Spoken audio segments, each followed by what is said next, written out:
I sure will. Good morning, everybody.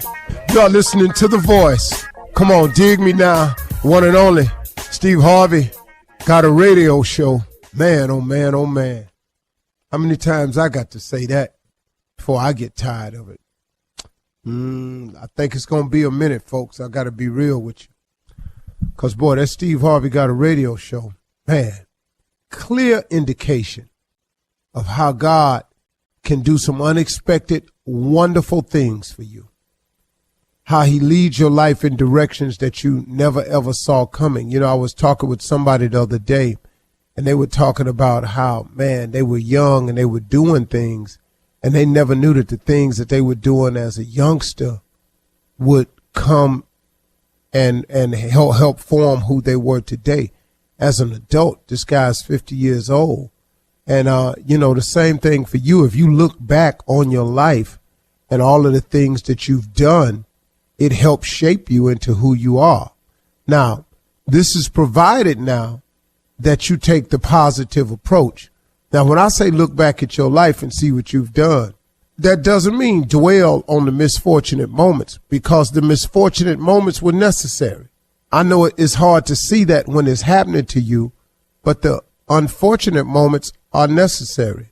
You know, what really makes you appreciate summer vacation is winter work. What really makes you appreciate a walk on the beach is when it's cold, it's raining outside. What really makes you appreciate when you're up is because you've been down. See, if you were up all the time, just the nature of us as human beings, we would lose our appreciation for it, because it becomes que sera. Whatever it is, well, it is what it is. I'm just what? You take it for granted. It becomes expected. But what happens in life is it has so many twists and turns. And then you learn how to deal with those twists and turns, which makes you now a more experienced person. And then when the sunny days come, man, you go, wow, it's really nice outside. You really want to appreciate how warm weather, just stay in a bunch of cold weather all the time. You know what I'm saying? This is really simple analogies, but it helps you along the way. Now, here's what I came to say today to everybody out there, and this has helped me in my life. I can't tell you what it's done for me, but a lot of people are struggling with moving forward with their future plans, their future goals, their future aspirations, their future hopes, their future dreams. Just simply your future wants. A lot of people trying to have a hard time mapping out their future. Even what I'm going to do, what I'm going to be, what I'm going to make, how I'm going to go about it. What do I do next? I want to share something with you that I had to come to terms with. The quickest way to lose focus on your future is to keep focusing on your past. You know, it's like I said at the beginning, you know, when I say it's wonderful to look at your life and review it, because if you look at it, it'll tell you, it really helps shape and form you today as the person you are. Now, if you look at it in a positive sense, but if you dwell and harp on the negative that's happened to you, then that keeps you from seeing the good in the incident. Every bad thing that's happened to you, there was a silver lining behind it. I know people who were on drugs who finally, man, just got sent to prison for stealing because of their habit. I know a cat that sold dope. Well, he went to prison. He told me one time, he said, Steve, he said, man, this is the best thing ever happened to me. This saved my life. Now, most people would think, how in the world is going to prison helpful for you? The brother said, it saved my life. First of all, it got me clean. He said, I've been clean for 5 years from sitting in here. That's for starters. I'm clean. I ain't stealing no more. I ain't putting myself in jeopardy, and I ain't jeopardizing nobody else. He said, nah, man, I done went to college. I done got a college degree while I'm in here. Then he was released from prison, and the brother's life was completely turned around. He married. He got a family. He got a great job. He go to work every day. He's a productive citizen. I mean, so he looks back on his incarceration, even his drug abuse, and it taught him how to appreciate the things in life that he had taken for granted and was missing. Because he said, man, my life was just in a blur. I didn't even know what was going on. He said, now I appreciate every day I wake up. That's what I mean. Even in your missteps in life, there is a purpose for the missteps. Every time you fail, there was a reason for the failure. See, what I had to do was I had to learn that all of my failures taught me how to get back up. So I became a very strong and tough person in getting back up. And then I was down and out so long that it taught me how to really appreciate the up. And so I've taken all of that and used it, those experiences that happened to me, and I became a more experienced person. So next time when people talk about me who don't know me, it don't shake me.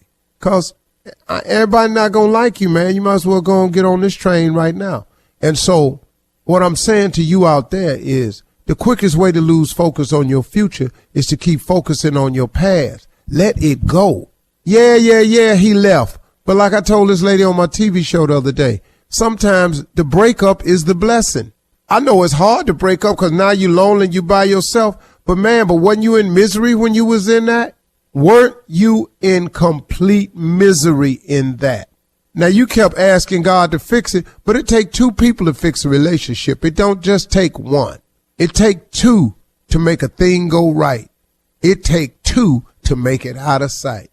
You really do have to have two people wanting a relationship to work. It can't just be one person wanting a relationship. So you can pray about the relationship all you want. If the other person don't want you no more and ain't gonna act right, you can't make him do that. Or you can't make her do that. But you steady asking God for a new relationship, but you are yet to be grateful that you are in a position to have a relationship and you keep harping on the past. You don't think he hear that? I'm just a dude with a show and I hear it all the time. Let it go. Go forward. It's over. You made it. He brought you through it. You survived it. Why are you dwelling on it and making it the cross around your neck when clearly he had removed it for you? Now all you got to do is come on. So if you're sitting behind them walls, brothers and sisters, I'm talking directly to you. Sometimes, man, you just got to get it right. All this repeat offender business, that's for who is that for? How ignorant can you be to keep giving your life back to the penal system? Be free, man. Walk the streets. Do the right thing. Ask God to help connect you. He can do anything. You think he can't give you a job? Are you serious, man? Put some faith on it. Let's move forward, y'all. Let it go. Let's move. You're listening to the Steve Harvey Morning Show. Ladies and gentlemen, may I have your attention, please? This is the Steve Harvey Morning Show. The voice you're listening to is none other than title of the show. But this show would be nothing if it was just me. I can't do this by myself. Or I could pull it off maybe 1 or 2 days, but that's it. The rest of the 363 days, I need some help. I got plenty of it right here. Once again, this show this entire week is dedicated to the grateful. Those of you who are glad for some reason, and you ought to have plenty. Ladies and gentlemen, this is the Steve Harvey Morning Show, land of the grateful, Shirley Strawberry. Thank you, Steve. Good morning to you. Thank you to our audience, too. They listen all year long. We're grateful to have them. We really are. Have you. And thank you. Always on a 3-second delay, Carla Farrell. I am not, and I am very grateful to be here. I'm very You got blessed. in fast that time. Yeah, you got in real fast that time. I'm not going into 2020 like that. What's People up, like, is she in y'all? another room when Steve talks to her? No, she right there. She right there. For real, dog. I mean, Carla is always on a looking at my delay. phone. Seriously, because all of us be going, what the hell? She doing? Ladies and gentlemen, here, Junior Boy Spates. Morning, Uck. I'm here again. Grateful. Ladies and gentlemen, without Yes, further Lord. ado, the most You know, grateful of us you know, all. You know, I'm grateful. Chemo-free out in them Chemo-free. streets. Chemo-free up in these streets, boy. J. Anthony Brown. Thank you, man. And got a job. What? God is The next good. person What up, I'm Steve? about to introduce needs no introduction because he is the one that you all have in your family. A fool, nephew Tommy. Yay, everybody got one. I just happen to be the one that you hear on the radio. Top of the morning, baby. You here on the radio, you one in our family. You got 2 spots. Still in Ghana, representing over here to the yes. fullest. Yeah. Hey, what you gonna eat when Now you come they back don't, over yeah. here? What you missing? Yeah, what are you eating over there? Yeah. Oh, Well, yeah, actually, too. man, food is really, really good. Ghana is right on the ocean, so the seafood is off the chain, man. I had some prawns yesterday. Wow. Hey, man, do you know that they have prawns over here in Lancasteins over here that's a foot long? What? Oh, what? Dog. Like the size of a steak almost. Dog, no. No, really. Lancasteins and prawns that are a foot long over here. Yeah. What is Nice. what is- Are It's a restaurant that tasty? specializes in them. What is a prawn? Delicious. It's a fish. Unbelievable. Scrimps. Prawn. Prawns. Did you hear this food you know, said is it a fish? I don't know. shrimp. I don't know. Dog, it's seafood. It's kind of like a shrimp. Lancasteins a little bit longer, and they have them over here up to a foot long. Amazing. It's like the I've had size some of food a over here, catfish. man. Yeah, okay. That really boy, stop being country. No. I Ain't can't okay. stop. Well, I can't. Okay, let me just do Let me this. stop. Do you mind bringing us a couple dozen back with you? Just So you think that you can bring food back from another country through customs?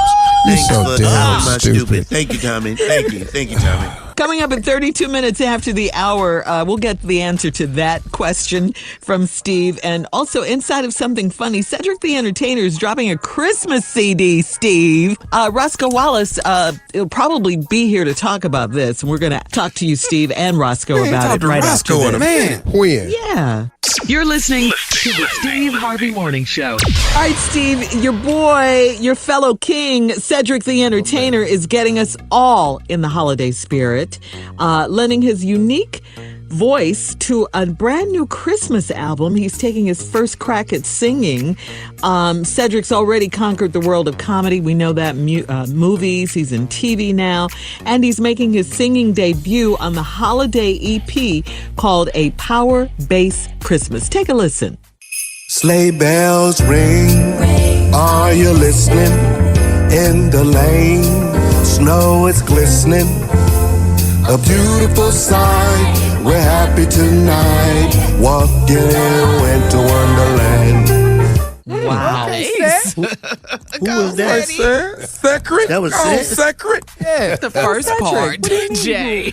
Oh, who Oh, was that that's singing? great. That's great. That's great. Hey, what's going on, everybody? Oh, no. Roscoe. Hey, we're Rocco Wallace in the building, baby. Just thought I'd stop over there with that. Hey, what's up, Tommy? What's up, Roscoe? What it do, baby? Tommy, what's up, baby? Ain't nothing going on. What's up, Junior? Roscoe, what's happening, man? Ain't no been a minute jamming the Brown. What you know, what, player? What up, Roscoe? How you doing? Boy, I love you, boy. I love you. I love you. Hey, what's up, Shirley? Hello, Roscoe. Welcome back. It's been a minute. Did you miss me? Well, here we go. Come on, hey, little chocolate. What's going on? Hey, Roscoe. What's up? Happy holidays. You know, you on that same delay Steve was talking about. Whatever, Roscoe. I'm You just sitting keep right on here. that. I know you do. What up, baby? Everybody, everything. You know, I just want to pop in. I heard my man Cedric sing Christmas song. Yeah. Christmas. Yeah, you know, it's amazing, you know, because I wrote so many Christmas songs. You know, it's amazing, you know. I gave Cedric the permission. You know, I let Cedric have permission. I said, Cedric called me, Cedric said, hey, Rocco. I said, what? He said, you mind if I use a couple of your songs on Christmas? I said, go ahead, said, go ahead. Oh, man. Excuse me? I told him, go I ahead. don't know what you just said, Roscoe. Say that again, Roscoe. Shirley, tell him what I said. So Cedric came to you and asked you, could he have your permission to use a couple of your Christmas songs for and I his gave new it to him, album, yeah. A Power Bass Christmas? Yeah. We just heard Winter Wonderland. That was your Winter song? So you Wonderland. wrote that? Sure did. Wrote it, recorded it, owned it, everything. Got the masters at my house. I thought some white people wrote that. You ain't wrote. Me too. You wrote. See, you one of the Winter black people Wonderland. think white people done everything. You wrote Winter Wonderland. You the very reason black people can't get nowhere now. You want to give white folk credit for everything. Didn't know you They ain't were wrote gonna no get a white history Christmas. lesson, did you? Why the hell would white people write white Christmas and they white? That ain't no damn shit.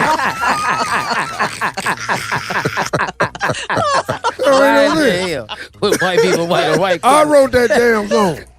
Okay, all Did right. you really? Yeah, I wrote it. Yeah, I wrote a long time ago. You know, because I knew my friend Jackie Claus. That's Santa Claus' daddy, Jackie. Santa Claus daddy named Jackie. Jackie Claus. Jackie Claus. Tell it. That's your boy, Jackie Claus. Yeah. How'd you meet him, I met Jackie. I met Jackie. We was down at the South Pole. And Jackie had got this girl pregnant down at the South Pole. And he didn't want to pay child support. So he left and went all the way to the North Pole. That's how you get away from child support. He didn't want to pay it in South Pole. So he went all the way to the North Pole. And then he met a woman up there. And they had a little baby. And he said, well, I don't know what to name him. And he said, I'm going to name him Santa. And he named the little baby Santa Claus.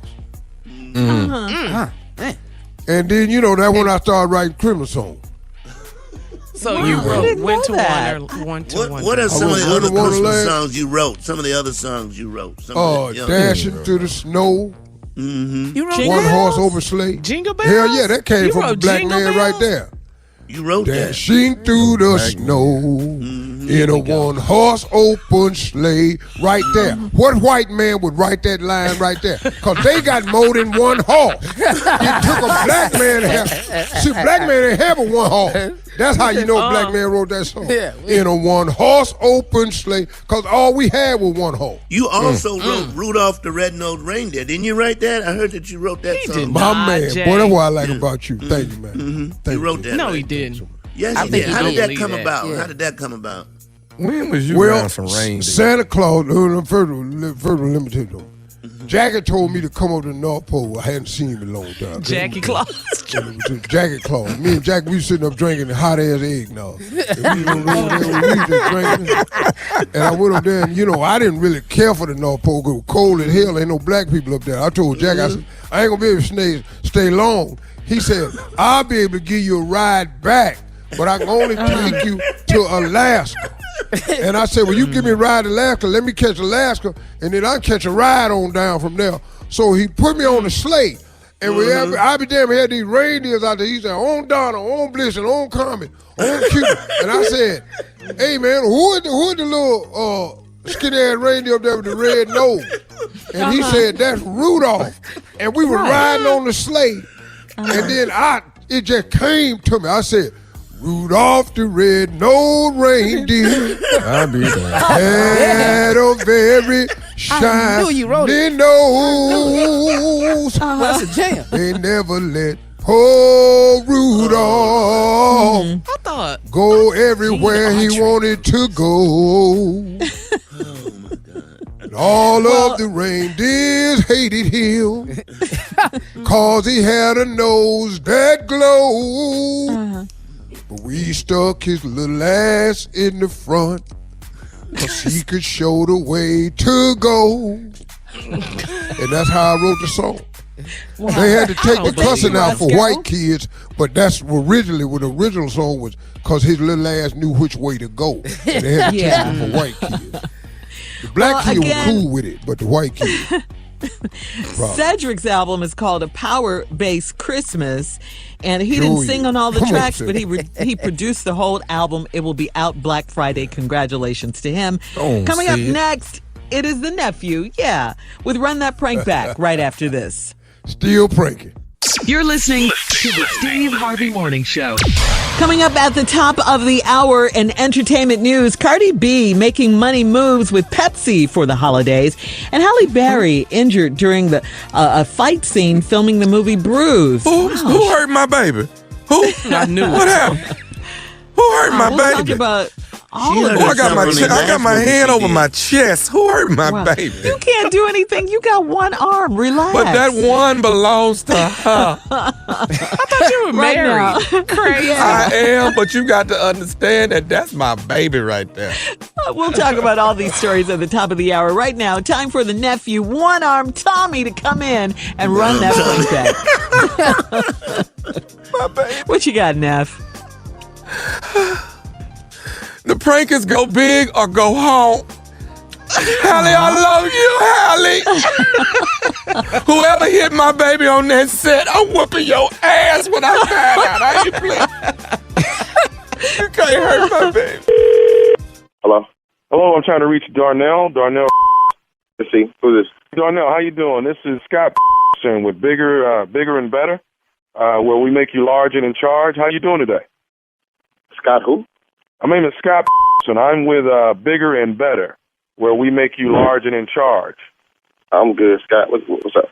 We were actually given a phone call by your wife. Your wife is that correct? Yeah. Okay. Well, your wife's birthday is coming up pretty soon. Is that right? Yeah. It's a couple weeks. Yeah, it's coming up. Okay. Have you decided on getting her anything, or have you purchased anything yet? No. I got a couple things in mind. Well, actually, we got a call from. I think we've got something that's gonna really help you guys, and something I think that she wanted to recommend. That's something that you probably wouldn't think about getting. All right, I'm all ears. Okay. I've been racking my brain, so I'm all ears. Actually, gave us a call. She's actually had an idea, what she would really, really like for her birthday present. So, what's the name of your company again? Bigger and Better. Like I said, hold on. She called you. I'm sorry. She called you to give me an idea on what I should get her for her birthday. Yeah. Well, this is something that's a little different, and it's something that you probably would never in a million years think of. But here at Bigger and Better, where we make you large and in charge, we actually do some things that we definitely know you wouldn't have thought of. So I definitely understand her giving us a call. Sam. What's your name? What's your name again? Sam? No, Sam. Scott. Scott, get to the point. What you selling? Actually, let us know that there's some things that are really, really lacking between you guys. And she would very much like for her birthday, where you can be a lot more well endowed. So, that's what we do here at Bigger and Better. What? We actually, hello? What? I could be more what? More well endowed, sir. So I think really what's going on is Bianca's really not satisfied right now. And she call you to tell you that I'm not. What do you mean well endowed? My junk? Sir, you're inadequate. You know what I mean? You're I guess maybe very impotent. I'm not sure, but are you kidding me? With this? What's the name of this company again? Bigger and Better, where we make you large and in charge. And right now, you're not large and in charge, and we want to get you to that. Are you able to come in for a consultation? A consultation. I'll tell you what. I'm gonna call her right now, because this is right now. Okay, I'm gonna call her. Well, and we're trying to do. Sir, first of all, let me say this. Do you not think you need to come in?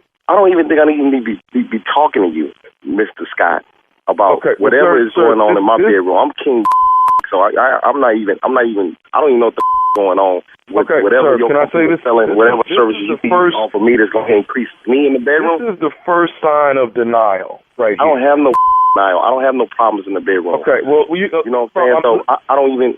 Why am I even still on the phone with you? Okay, but sir, I mean, you ain't have to worry about hearing from her. If she's got some kind of account with you, then you ain't got. You go ahead and close that out. Okay, Mr. Darnell, let me say this: you have a very big ego, sir.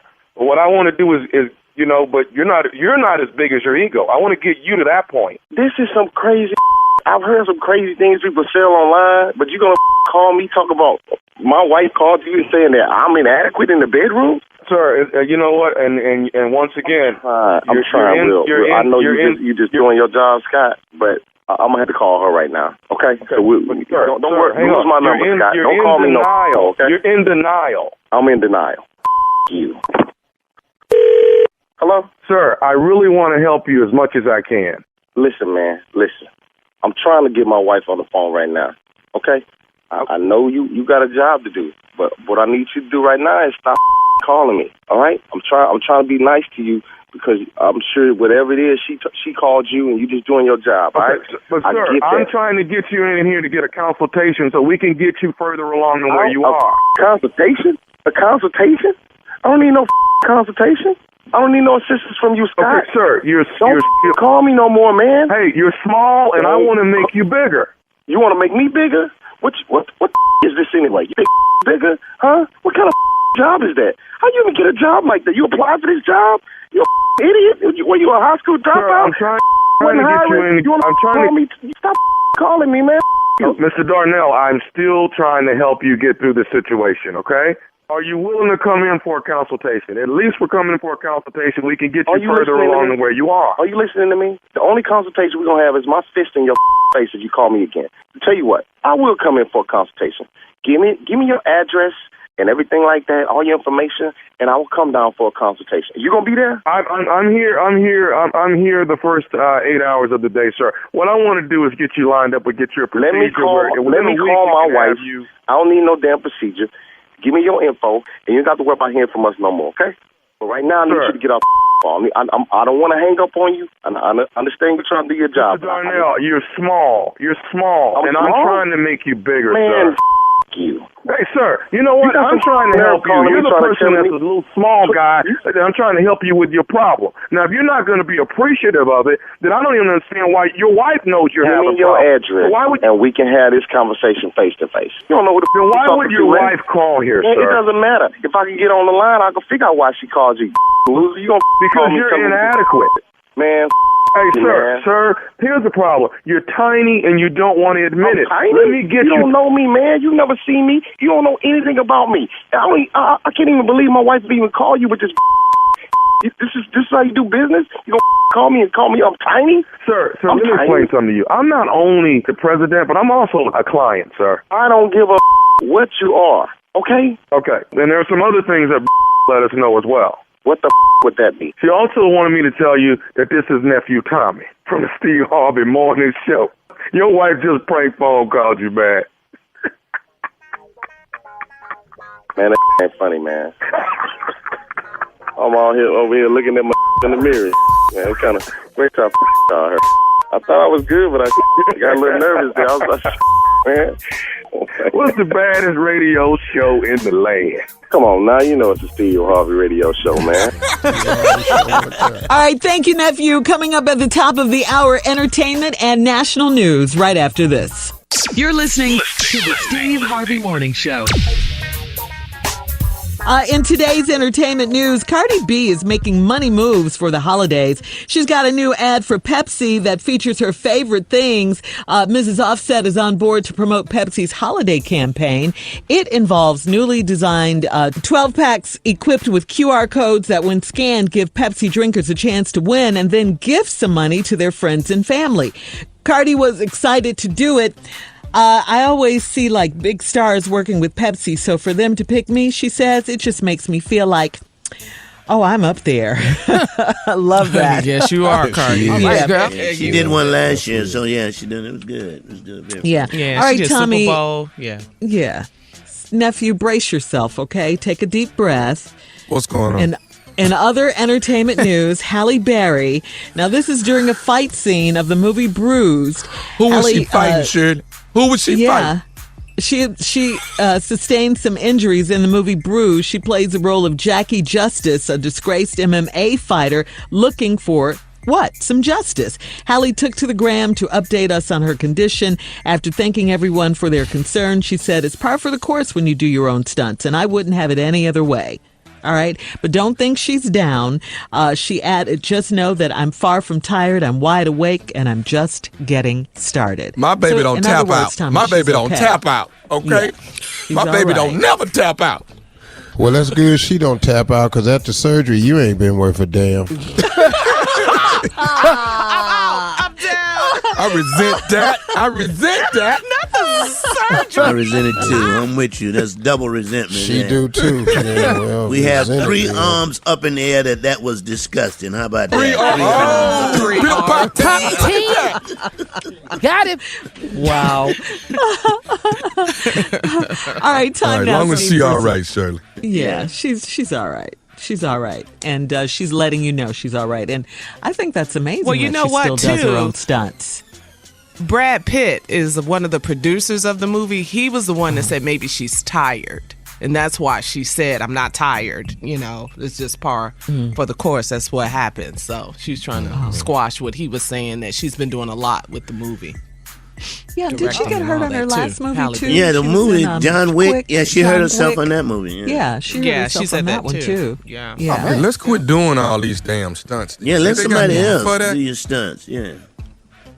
Well, who doing for you, Tom? When you jump off She the curb? says she's just getting started, though. Shut up, Junior. Wait, why would you jump off the You hear what he said? Repeat that, Junior, for those of us who didn't hear it. What was that? Steve is down. Oh, that's Steve? Yeah, he on the floor. Junior, You can what get did up you off say? the floor in Ghana, Mr. Laughing your ass off. Get up. I mean, he out. He said, He's laughing He like said- me. he asked Tommy, who do your stunts when you jump off the curb?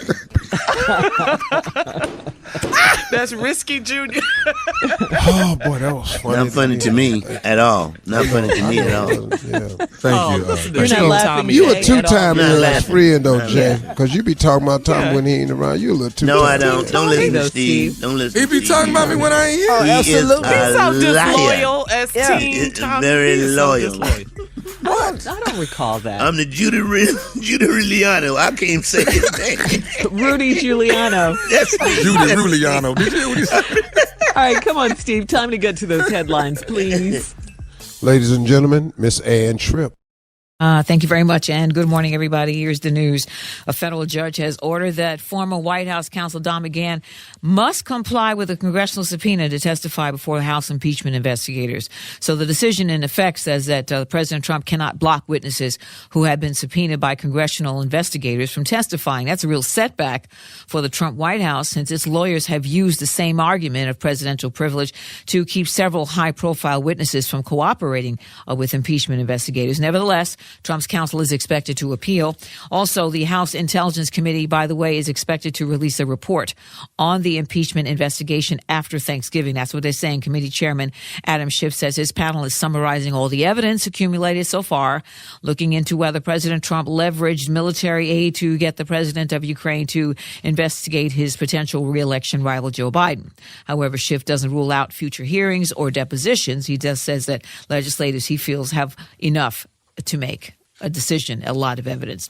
The Secretary of Defense is defending his and the president's actions in the case of Navy SEAL Edward Gallagher, who was accused of war crimes in Iraq. The Secretary of the Navy was ordered to allow Petty Chief Officer Gallagher to retain his potential retirement status as a SEAL, a Navy SEAL, despite his conviction for posing for pictures with the dead body of the teenaged ISIS prisoner he was acquitted of stabbing to death. Navy Secretary Richard Spencer, however, still sought to punish Gallagher in some way over his behavior. So Defense Secretary Mark Esper says he was told by the president to step in and fire the Secretary of the Navy, and he did. I'm the Secretary of Defense. I'm responsible for the department. My view is we will follow our processes. And that is what we agreed to as leadership, to follow the processes. That is the position I took to the White House. The president is the commander-in-chief. He has every right, authority, and privilege to do what he wants to do. And that's what happened. There was supposed to be a review, by the way, a review board of Navy SEALs next week to determine whether Eddie Gallagher met the standards of SEAL behavior. But now that's like a departmental trial with the police. But now that will not happen. Voting rights advocates are pretty wary over the state of Georgia's decision to purge more than 300,000 names off that state's voter rolls in advance of next year's presidential election. Advocates are worried that the planned purging may purposefully target and intimidate minorities and young people. The 300,000 amounts to roughly 4% of the Georgia's registered voters, and officials say those identified for removal will receive letters at their last known addresses, and they must respond using one of several forms of communications in order for them to remain on the ballot. So if you get a letter or something like that, please answer it. The legendary American jewelry company Tiffany & Company is about to be sold to a Parisian company, LVMH. The LVMH owns like Rihanna's, Fenty, Bulgari, Sephora, all that good stuff. Finally, today is National Good Grief Day. Talk in the name of Now back to Steve Harvey Morning Show. You're listening to the Steve Harvey Morning Show. All right, time now for Tell Me Something Good News. Here is more good news. Today, the giving continues with the Steve Harvey Morning Show Turkey Giveaway, baby. KRNB 1057. Right. Yes, in Dallas. They are back Dallas, working baby. Cornerstone Church in Arlington. What up, Dallas? And in the Helping Hand Ministry, also in Charlotte, V1019, we're teaming up with the city's local food banks there. In Norfolk, 95.7, we're working with New Jerusalem Church. In Tampa Bay, 95.7 The Beat. We are teaming up with West Shore in conjunction with Humana. V103 in Chicago. We are working with My Block, My Hood, My City. In Houston, we're teaming up with the Succeed in Life Center. In Las Vegas, 105.7 is teaming up with the Salvation Army. And in Detroit, on Mix 92.3, we are teaming up with Focus, Hope, and again, Carla will be in Birmingham with Hot 107.7. Yes. All right. All right. Turkish. Yes. Yep. Man, Steve Harvey Morning Show. I can't believe it's Thanksgiving. Wow. It really hard. It really is hard to believe. We say it every year, but this year has gone by so fast. I mean, well, really the reason your year is going by fast is because you enjoy what you do. Oh, if you had a job and that's that you hated, Steve. which I have had something before, to do, right? Man, I had a job that I hated. That year was dragging. Man, so when you enjoy what you do, that happens. And then it seems like when you get older, they go by faster, yeah, too. That's what I heard, yeah. Like Carla, R. Kelly year is real slow. This it's day by day. And the next year going to be slower, even slower when he goes to trial. Stop counting the damn Don't y'all days, have R. a, Kelly. Stop counting the days, okay? You're going to be here for a while. Don't y'all have an R. Kelly story later on? Yeah, we do have something about Yeah, R. we'll Kelly. tell you about it. Yeah. We'll tell you. Okay. Yeah. Mm-hmm. Yep, one of his girls is speaking out. One of his exes is speaking out, I should say. Coming up at 34 minutes after the hour, since you mentioned it, Steve, we do have an R. Kelly story, and we'll tell you about it right after this. You're listening to the Steve Harvey Morning Show. All right, so this is some trending news that's going around, Steve. One of R. Kelly's alleged sex slaves, his live-in girlfriend, her name is Jocelyn Savage. Well, she's been silent for quite some time, never speaking, a harsh word against R. Kelly, always appearing, somewhere in the scene when he's around, like, for instance, when he was doing the Gayle King interview. Well, now she's breaking her silence on the nature of her relationship with R. Kelly, who, of course, is in jail. Yeah, it seems she's turning on him, too. Yeah, Jocelyn Savage, who her family believes has been under R. Kelly's control for about 4 years now, posted on Instagram over the weekend, I believe it was Saturday, that she met R. Kelly at a concert when she was 19. She went on to say that it was a fun experience that left her with mixed emotions. Jocelyn also reportedly added that R. Kelly promised her a music career, allegedly saying he'd make her the next Aaliyah. Jocelyn then goes on to say that she dropped out of college and moved in with him, but says things turned ugly fairly quickly. As she claims, he became incredibly controlling. She wrote, giving me commands and making sure I call him by certain names like Master or Daddy. Jocelyn also claims that R. Kelly threatened to torpedo her career if she ever left him or tried talking to her parents in private. R. Kelly, we all know, is currently incarcerated and facing several sex abuse charges from different states. R. Kelly's lawyer, Steve Greenberg, said it's unfortunate that Jocelyn chose to exploit her loving relationship with R. Kelly to make money. Wait, loving. I'm going to read that again because I think I said loving relationship. Did I say loving relationship? R. Kelly's lawyer, Steve Greenberg, said it's unfortunate that Jocelyn Savage chose to exploit her loving relationship with R. Kelly to make money. There's that word again. Loving. Master and daddy. Yeah. I just believe she's at a point now where she can finally tell the truth and talk. That's just what I believe. Yeah, because he's locked away. I think the check bounced. He doesn't have any control over her. He doesn't have control over her anymore. Yeah. I don't. People are. Well, I can see that. I think a lot of people are mad at these women because, especially the adult women, where you should have known better and all this here. But let's not overlook the part that angers most people. The part that people are really upset about is if the accusations are true about the underage girls. They are so easily influenced. You can use your age, experience, and game to get them into a position. And then once you start the brainwashing process, you can control a person. If a person's fearful and I'll do this and I'll do that, you can start believing that, and so that's the part that I think majority of people are upset with, are the young accusations of the young girls. And I keep saying accusations because I guess, but I mean, look, it's just too many, man. Mm-hmm. It's too many. It's too many. And the MO is always the same. The same. Mm-hmm. They all have the same story, Steve. Come on, man. And like my mother used to always say, everybody ain't gonna tell the same lie. We're not talking about gossip now. We talking about people coming out saying something. Now, gossip is different. What's on social media? What happened to themselves. Yeah. Right. Yeah. There you go. See, social media is different. People get on the bandwagon, the trolls get to comment about stuff that ain't true. I ain't talking about that. When victims come out and say the exact same thing, and have different circumstances, and they go the same way, you have to start listening to somebody. You can't write all these girls off. Yep. Right. I bet you calling somebody Daddy Donald. I bet you that. Who R. Kelly? Mm-hmm. Yeah.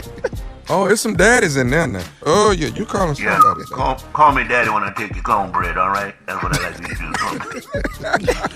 do. He's going to be in prison for a while. God. Oh, my God, I can't believe him. But he knew it in the Gayle King interview.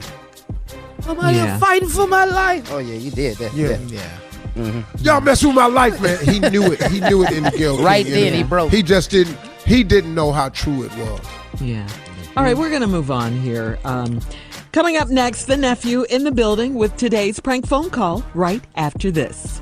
You're listening to the Steve Harvey Morning Show.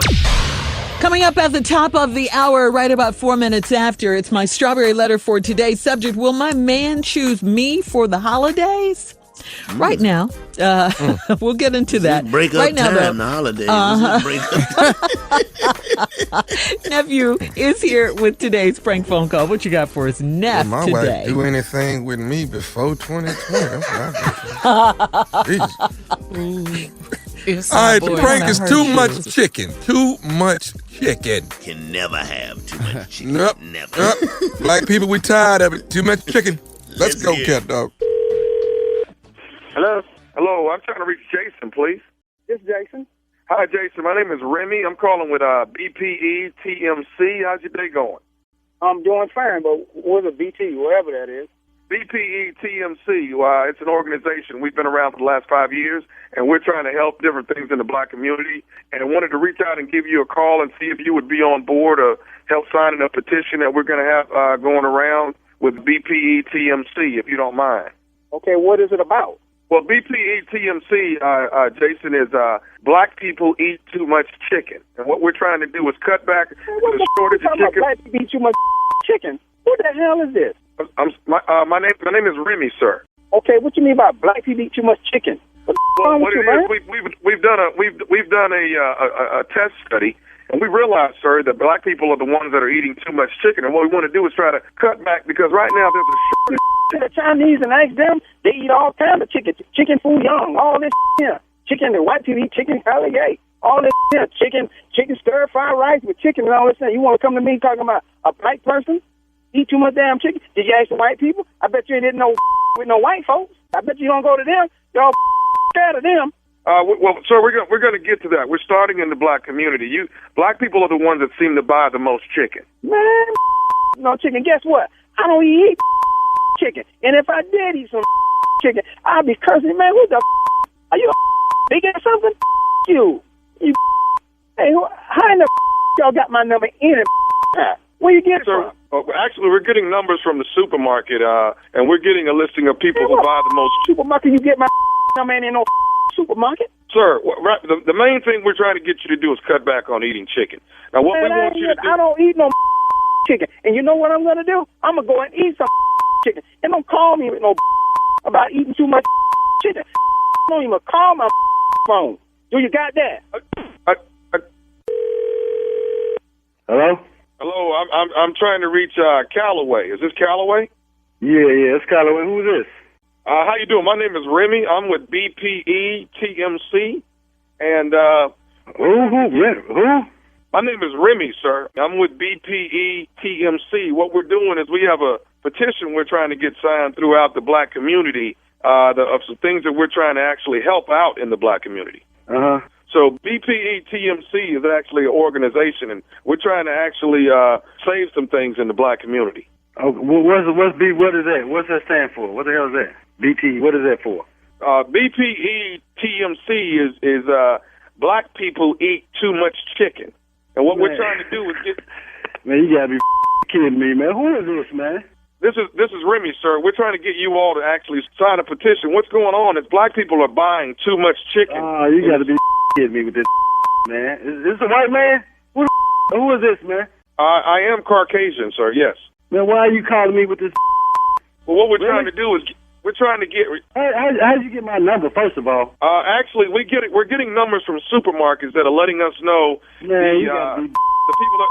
Man, you get the off my phone with this, man. Talk about some eating chicken. Man, you gonna make me get out and smack one of y'all. What's wrong with you?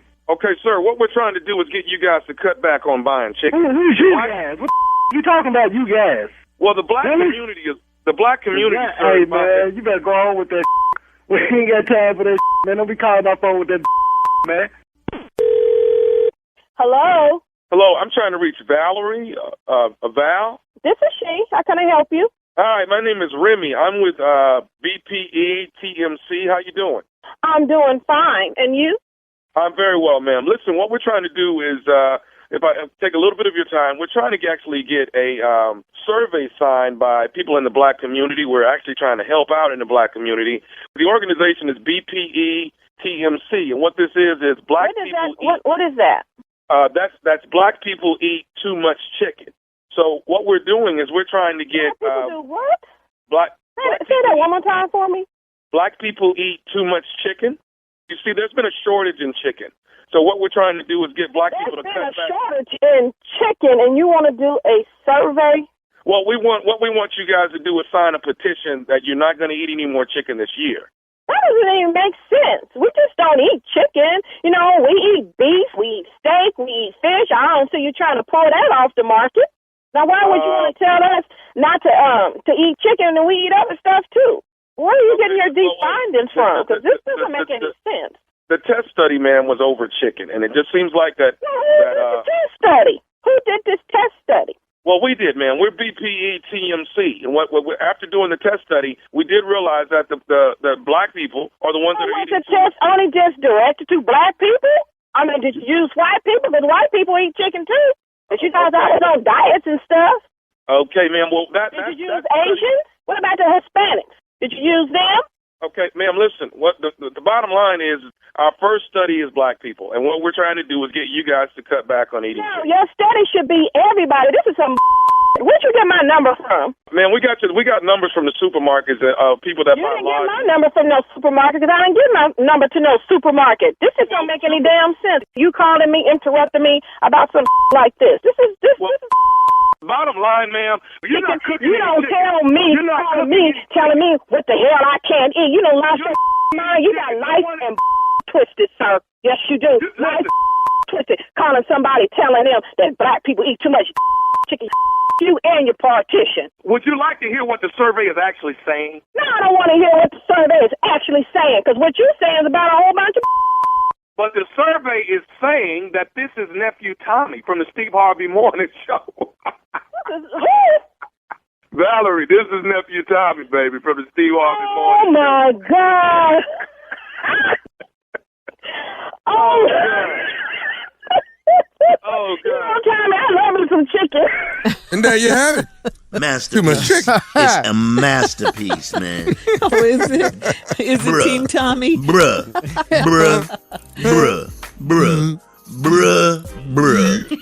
You brilliant, man. You are brilliant. Brilliant. Too much chicken.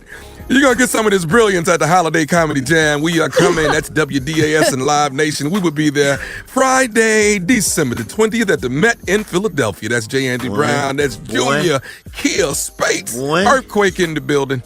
and hosted by yours truly, Nephew Tommy. So get your tickets. They on sale at all Ticketmaster outlets, or you can get them at the box office and bring some chicken with you. You know? 4 times ignorant right here. This show is 4 times ignorant, man. It really is. 4 times. Doing the jingle bell time of the year. Yeah, Philly. Ooh, that's gonna Holiday. be so nice. Time of the jam. Yeah. Philadelphia. Yeah. Linda. Jill Scott. What's them boys coming to town that be on the radio with Steve now? It'll be all day Thanksgiving. Yeah. Nephew Tommy and Jay now. And the junior boy, they gonna be there at the Met. What day is that? How Linda know everything? There's always one person they call across the whole house to that know everything. Linda. How much is the ticket? Yeah. Linda. How much the tickets to the thing down at the Met? What the comedy radio boy and them people that be on there with Steve? Yeah. That's the front porch right there, man. That is front porch. You got it. You nailed it. All right, thank you guys, and thank you, Linda, too, for all that good information. Up next, Strawberry Letter. Subject, will my man choose me for the holidays? We'll get into it right after this. You're listening to the Steve Harvey Morning Show.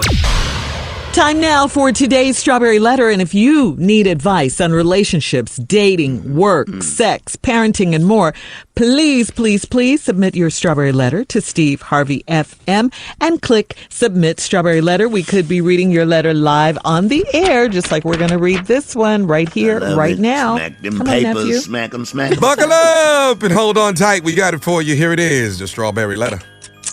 Thanks, Neff. Subject, will my man choose me for the holidays? Dear Steve and Shirley, I am a 30-year-old beautiful and successful woman, and I'm in love with a 44-year-old well-educated hunk that swept me off my feet. When I met him, he told me that he was seeing someone in a long-distance relationship, but I still started dating this man despite the news. After 6 months of dating, I did some research and found out that he proposed to this woman, and she has set a wedding date. I never confronted him about it, but it tore me apart emotionally. I figured if I started an argument about it, I would push him away and his fiancée would win. So I have kept the news to myself. I'm trying my best to make him fall in love with me and leave her. I know the old saying, if he cheats on her, he'll cheat on you, but I believe in love and I know we have something special. The loving is so good and he takes me on some amazing trips all across the world. We are always together when he's not out of town visiting the other woman. I am overly jealous, so I just need to know how I can win him over before his fiancée orders the wedding invitations. The holidays are coming up, and I don't want to spend them without him, so time is of the essence. How do I tell this man that I am in love with him and will take any and every risk when it comes to getting him to myself?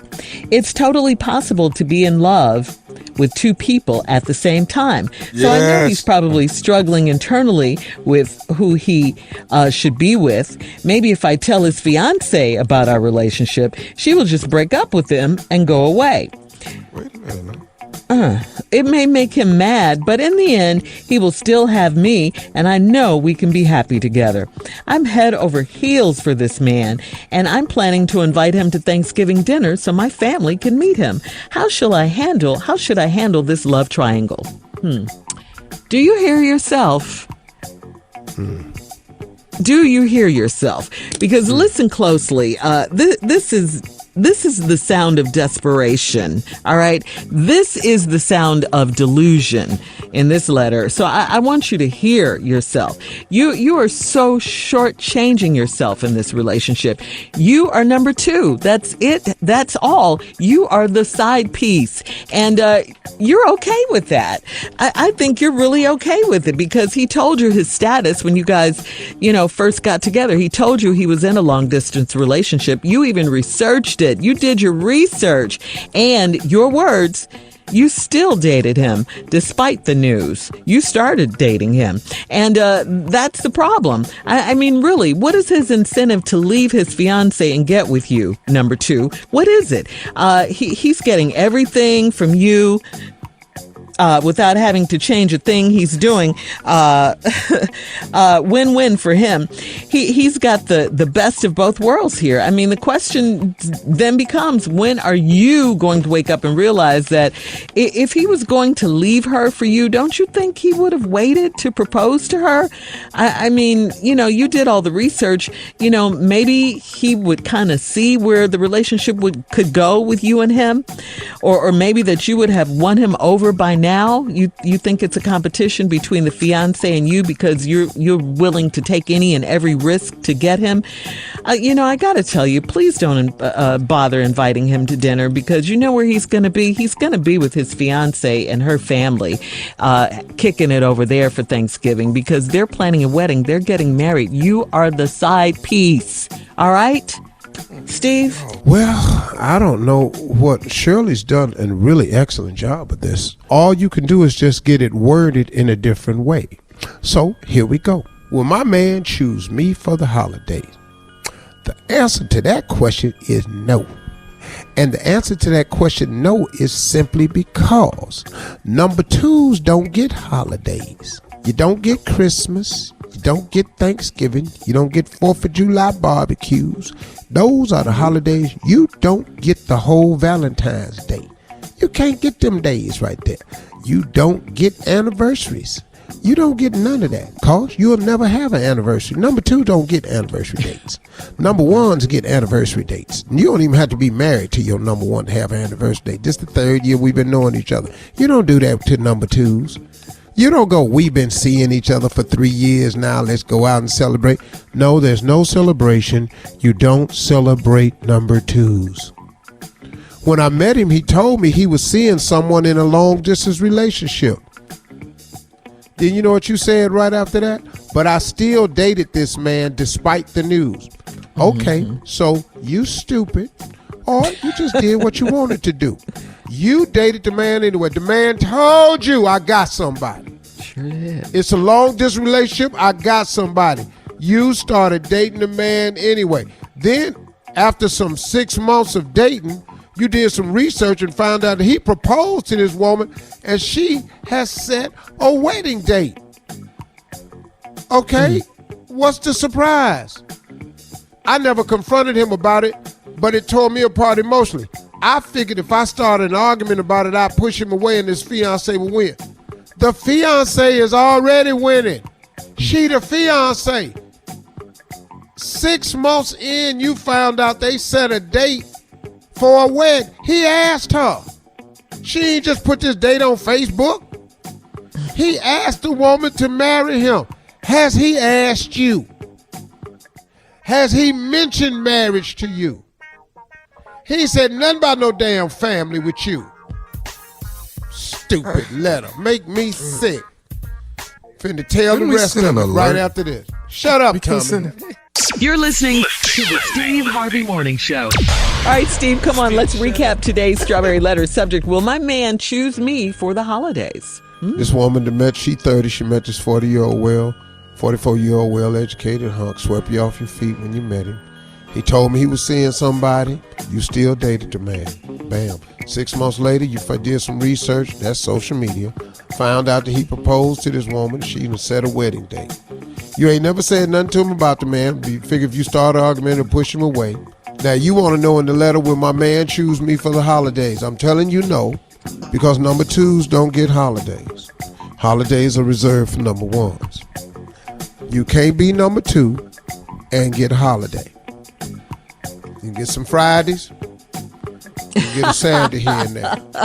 Wait, what is that? What do they get, Steve? You can get some Fridays and occasional Saturday. But that's it.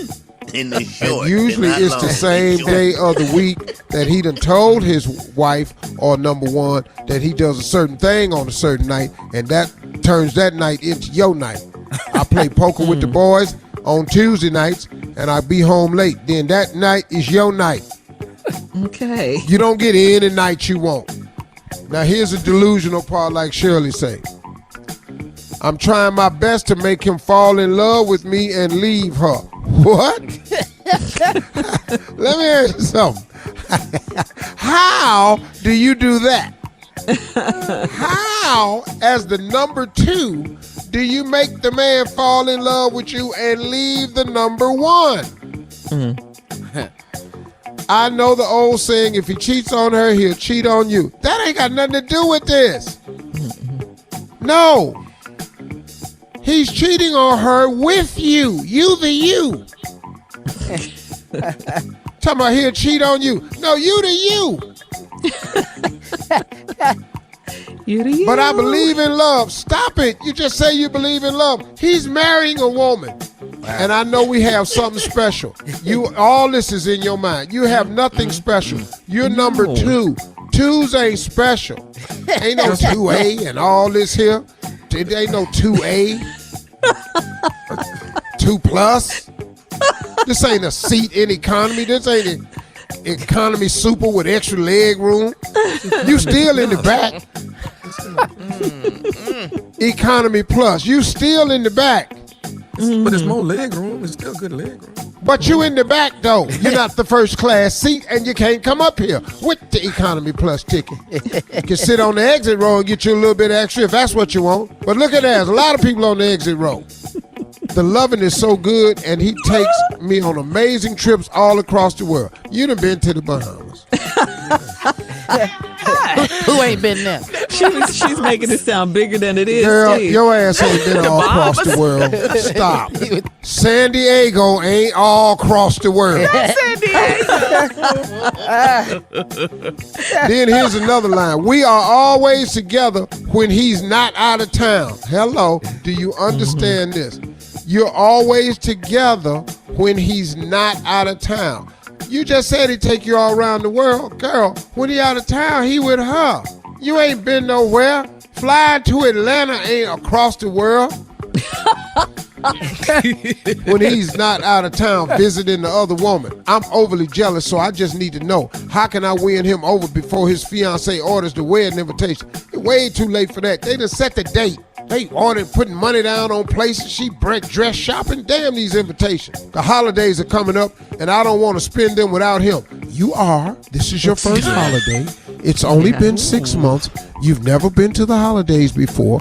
You're spending those holidays alone. You're number 2. It's only been 6 months. Hell, it's November. So you met him prior to the summer. You don't get holidays. Sweetie, I'm sorry. And I don't want to spend them without him. So time is of the essence. Girl, Thanksgiving day after tomorrow. Thanksgiving is day after tomorrow. Today Tuesday. Yeah. But we could if his ass ain't said nothing to you about Thanksgiving yet, because he ain't going to be here. He got to, Shirley told you, he got to go out of town. He gonna tell his fiance, I ain't coming to. What is you finna do then?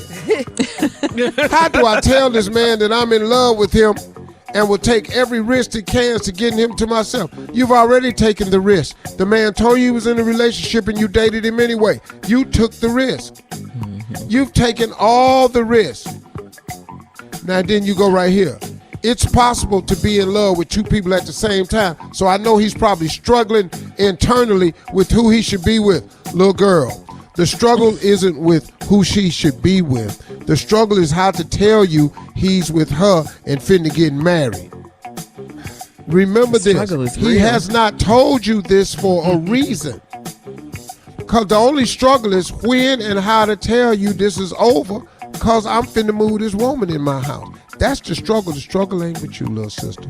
Pack your bags up. He ain't coming over for Thanksgiving. And do not call that woman, because you could get shot. All right. Those are my closing remarks today. Y'all have a great weekend. Bye.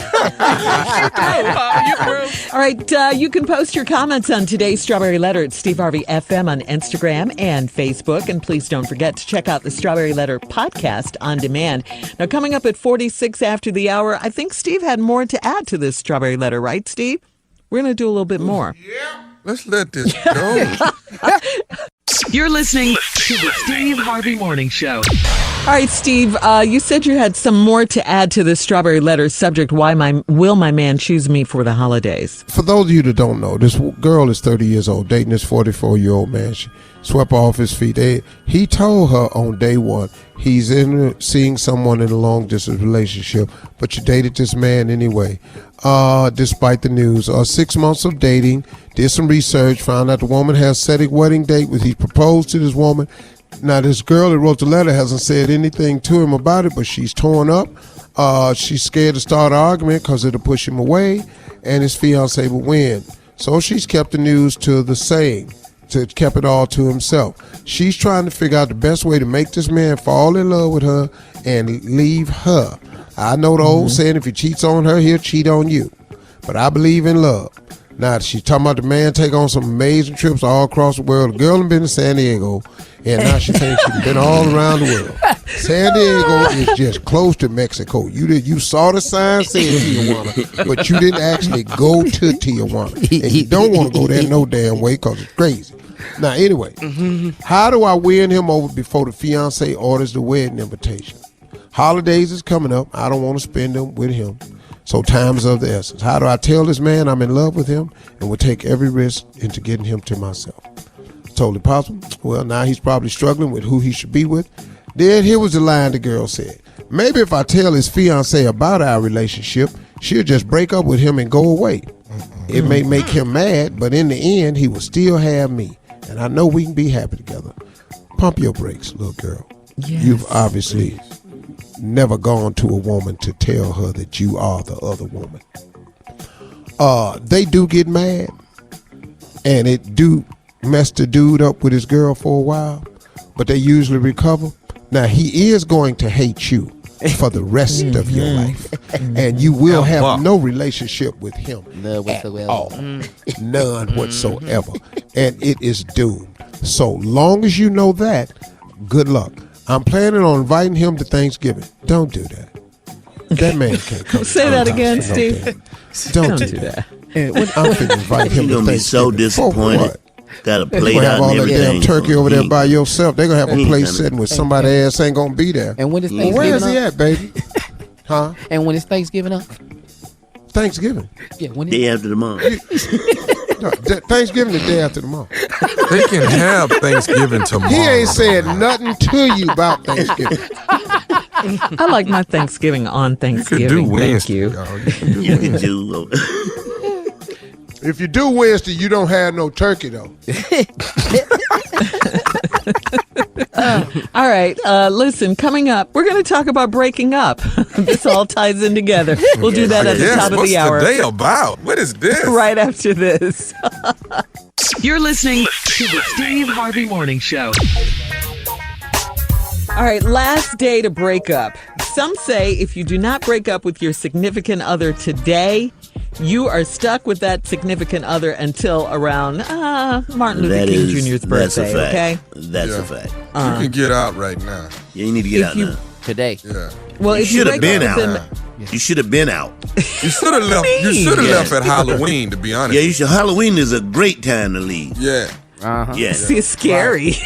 Yeah. Leave at Halloween, come back like late February, trying to work it out. Yeah, okay, let me ask you guys this. What Halloween, are you breaking well, let up me say for? this, Shirley. First of all, this is the best way to break up on Halloween. Baby, we breaking up. Boo! I told you it was scary. Walk your ass out that door. And that's it. Be through. But now it's past Halloween, But what's the what are you all breaking up for, though? I need someone to answer that. Gifts. You got to buy gifts. You got to, go over there. All her relatives' house. Sure. You don't want that. You don't want that. But you stuck now. Intimate. You stuck in it. She wants somebody. You know what's bad is holiday. Everybody want to be held. They want somebody to hold them. Yeah, and cuddle by the that. fire and stuff. Yeah. It's too much. It's really hard to be at somebody's house that you want to break up with and they family there. Yeah. And it's so good to and see they like you you, again, and the family Herbert. like you. Right. You're right. Yeah. You want some pie? No, I don't want no pie. I don't even want I want to say bye-bye. That's what I want to say. Not pie. I want to say bye-bye. And big ups to all the married dudes that still go by their girl house and visit with their yes. Big ups to them. Wait. Big ups. What you say, fool? What? Are you crazy for real? I mean, they need tips, Tommy. What they need is tips. I got a tip for them. I got one tip. This is not I got an one option tip. as What's a the tip? husband. Here's a tip. You gonna go over there, and she gonna have a plate for you. All turkey leg, everything you want. Soon as you get in the car and you drive past out, you throw that damn plate out the window, okay? Right on the highway. That plate on the freeway, gone. Jay. Got to be on the freeway. It's got to be. I have a question. Yes, come on, Steve. If you're going over to the number 2's house on Thanksgiving, right? What time do you go over there? 9:30 in the morning. Early. You stay? 9:30. Early. But Steve, when you run to the store, that's part of your run to the store. Yeah, and you gotta come over there like you in a hurry to leave. See? Hey, what's going on, everybody? How y'all doing? What's happening with it? Yeah. Ain't nothing done. Ain't nothing done yet. Ain't nothing ready. God. It's 9:30 in the morning. We just got up. Well, look here. I'm gonna be right back. I just came. to stick my head in and don't say hey to everybody. I'll be back. Okay. I think it's a more optimal. I think another option too. I agree, fellas. Early. Okay. Here's another thought. What is Shirley?